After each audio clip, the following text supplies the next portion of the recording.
नमस्कार प्यारे बच्चों, स्वागत है आप सभी का मेरे YouTube चैनल श्री एकेडमी पर। आज 12th क्लास केमिस्ट्री के अंतर्गत हम लोग पढ़ने वाले हैं नाइट्रिक अम्ल बनाने की विधि। ठीक है बच्चों, तो आज हम क्या पढ़ने वाले हैं? आज हम पढ़ेंगे नाइट्रिक अम्ल बनाने की विधि।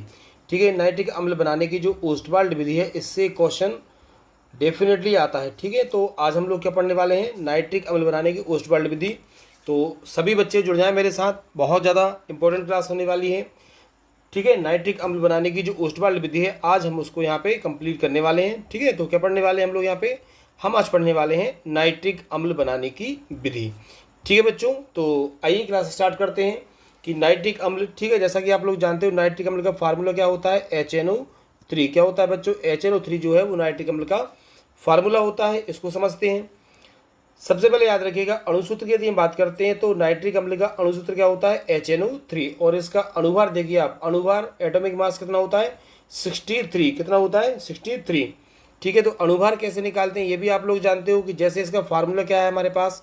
फार्मूला है इसका HNO3। अणुभार निकालने के लिए हाइड्रोजन, तो इसका एटॉमिक मास कितना होता है? 1 प्लस नाइट्रोजन जो है इसका एटॉमिक मास कितना होता है?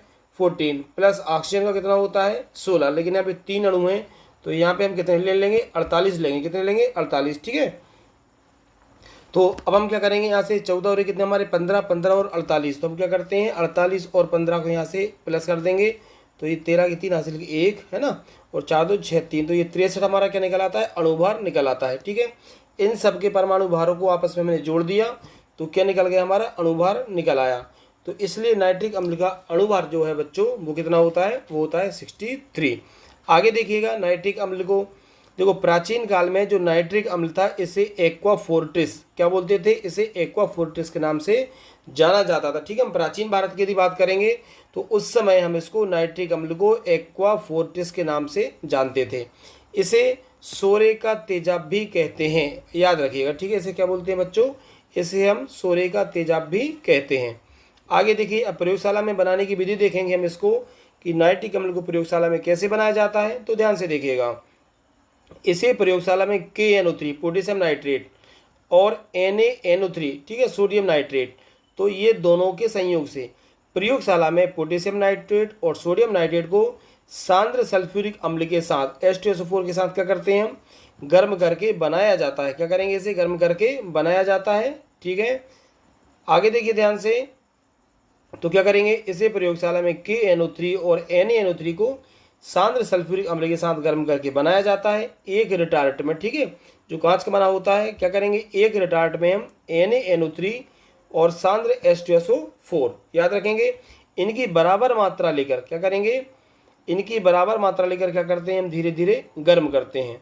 नाइट्रिक अम्ल की जो वाष्प है उसे हम एक ग्राही में एकत्रित कर लेते हैं, और वो जो ग्राही होता है उसे ठंडे जल के द्वारा क्या करते हैं? हम ठंडा करते हैं, जिससे नाइट्रिक अम्ल की वाष्प जो है वो किस में? द्रव में बदल जाती है। ठीक है बच्चों, तो समझ में आ रहा है आपको? हम क्या करेंगे? एक रिटार्ट में सल्फ्यूरिक अम्ल लेंगे और KNO3 या फिर NaNO3, इन दोनों में से किसी एक को ले लेंगे। बात समझ में आ रही है आपको? ठीक है ना, या तो हम KNO3 को लेंगे या फिर हम NaNO3 को लेंगे, और इसके भी क्रिया कैसे करा देंगे? सल्फ्यूरिक अम्ल से कराएंगे। तो यहाँ पे देखिए आप, NaNO3 हमने लिया, ठीक है, सोडियम नाइट्रेट, प्लस हमने क्या लिया? H2SO4। ठीक है, तो अब देखो आप लोग, यहाँ से हमने Na है तो हमारा Na लिख दिया। बात समझ में आ रही है? यहाँ पे H कितने थे? 2 थे, तो एक H हमने यहाँ पे ले लिया। समझ में आ रहा है आपको? तो NaH हो गया। अब O हमारे पास कितनी है? तो इसके साथ ये पूरा SO4 हमने यहाँ पे लिख दिया। ठीक है, अब आपको क्लियर हो गया होगा। तो यहाँ से NO3 हमारे पास और एक H ये बचा था, तो ये हमारा क्या बन गया? ये हमें प्राप्त हो गया नाइट्रिक अम्ल। क्या प्राप्त हुआ हमें? नाइट्रिक अम्ल प्राप्त हो गया।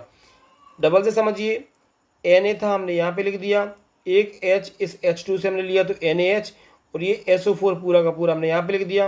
अब ये जो NO3 बची हैं ये, और यहाँ से एक H था, तो HNO3 हमें नाइट्रिक अम्ल हमारा प्राप्त हो गया। ठीक है, क्या प्राप्त हुआ? नाइट्रिक अम्ल। अब एक क्वेश्चन आता है कि नाइट्रिक अम्ल बनाने की जो ओस्टवाल्ड विधि होती है, कौन सी बच्चों? ओस्टवाल्ड विधि। आइए समझते हैं नाइट्रिक अम्ल बनाने की ओस्टवाल्ड विधि को। ठीक है, ये है, ये बहुत ज़्यादा इंपॉर्टेंट है, तो इसको आप लोग अच्छे से समझेंगे और कंप्लीट करेंगे। ठीक, अमोनिया से ओस्टवाल्ड विधि क्या है? इस विधि का नाम भी याद रखिए, क्वेश्चन पूछा जाता है कि नाइट्रिक अम्ल कौन सी विधि से बनाया जाता है, तो ओस्टवाल्ड विधि, ये इंपॉर्टेंट है, याद रखिए। कौन सी विधि? ओस्टवाल्ड विधि। अब इसमें क्या करेंगे हम, ध्यान से देखिए, यह नाइट्रिक अम्ल बनाने की आधुनिक विधि है। अब इस आधुनिक विधि में हम क्या करेंगे, एक आयतन अमोनिया, ध्यान से देखेंगे, एक आयतन क्या करेंगे हम अमोनिया और 8 आयतन जो है वायु का मिश्रण प्लेटिनम की जाली के ऊपर से 800 डिग्री सेंटीग्रेड ताप पर प्रवाहित किया जाता है। देखो ध्यान से देखना क्या क्या करना है हमें, नाइट्रिक अम्ल बनाने की आधुनिक विधि है। अब इसमें एक आयतन हम क्या लेंगे, अमोनिया लेंगे, और 8 आयतन वायु का मिश्रण। तो हमें दो चीज़ों को लेना है, दो चीज़ कौन कौन सी हैं आपको ध्यान रखना है, अमोनिया, ठीक है। अमोनिया का हमारा फार्मूला क्या होता है, अमोनिया क्या होगी हमारी NH3। तो इस NH3 को और ऑक्सीजन को O2 को, इन दोनों के मिश्रण को हम लेंगे, ठीक है, और क्या करेंगे, प्लेटिनम की जाली के ऊपर से 800 डिग्री सेंटीग्रेड प्रवाहित करते हैं। तो जो 90% अमोनिया का नाइट्रिक ऑक्साइड में ऑक्सीकरण हो जाता है। तो ये पहली स्टेप आप समझिए, पहली स्टेप क्या है हमारी, एक आयतन अमोनिया, तो यहाँ से हमने क्या लिया, ये अमोनिया ले लिया, और 8 आयतन वायु का मिश्रण, और हमने ये O2 क्या, वायु का मिश्रण ले लिया। तो जब ये इसको हम प्लेटिनम की, यहाँ से प्लेटिनम की जाली के ऊपर से प्रवाहित करेंगे, तो अमोनिया का जो है वो नाइट्रिक ऑक्साइड मतलब इस NO में परिवर्तन या ऑक्सीकरण हो जाता है। तो यहाँ से रिएक्शन देखिए, हमने 4 अणु अमोनिया के लिए, 5 अणु हमने ऑक्सीजन के लिए, इससे 4NO + 6H2 हमें प्राप्त हुआ। मतलब याद रखना हमें नाइट्रिक ऑक्साइड यहाँ से प्राप्त हो गया पहले स्टेप में। अब क्या करेंगे हम, ध्यान से देखो, बनी हुई नाइट्रिक ऑक्साइड को, ये नाइट्रिक ऑक्साइड है, इस बनी हुई नाइट्रिक ऑक्साइड को बची हुई ऑक्सीजन के साथ, यहाँ से जो हमने वायु का मिश्रण लिया था ये वाली, ठीक है ना, तो बची हुई ऑक्सीजन के साथ क्या करते हैं हम, इसको ऑक्सीकरण कक्ष में भेजेंगे। ध्यान से देखना आप, कहाँ भेजेंगे, हम इसको ऑक्सीकरण कक्ष में भेजेंगे। जिससे क्या हो जाएगा, यह जो है आपको ध्यान रखना, ये जो नाइट्रस ऑक्साइड थी ये वाली, ये नाइट्रस ऑक्साइड है, ये नाइट्रोजन परऑक्साइड में बदल जाएगी। किसमें बदल जाएगी, नाइट्रोजन परऑक्साइड में। आइए रिएक्शन करते हैं। तो ये जो NO थी हमने यहाँ से ले लिया, नाइट्रिक ऑक्साइड 2 अणु लिए, प्लस जो बची हुई ऑक्सीजन थी, तो इसकी अभिक्रिया हमने यहाँ पे कराई। किसकी अभिक्रिया करा रहे हैं हम लोग, हम करा रहे हैं यहाँ से नाइट्रिक ऑक्साइड और वायु की।